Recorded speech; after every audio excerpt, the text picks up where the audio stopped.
Здравейте, това е нашата кандидатура за сервера Киберкрафт. Аз съм Даниел. Аз съм Добромир, двамата сме на 15 години от град Пазарджик.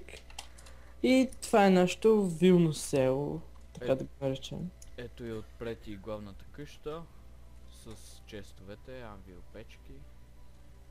И горе още една нормална стая с леглата и честове. Отвън има езерце с водопад. Къстъм езеро. Да, къстъм езеро е.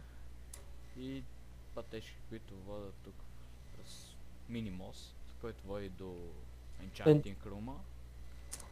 От другата страна на голямата къща има малки вилички, които са много малки. Буквално само да се преспи една вечер. И това е. Имаме водопад.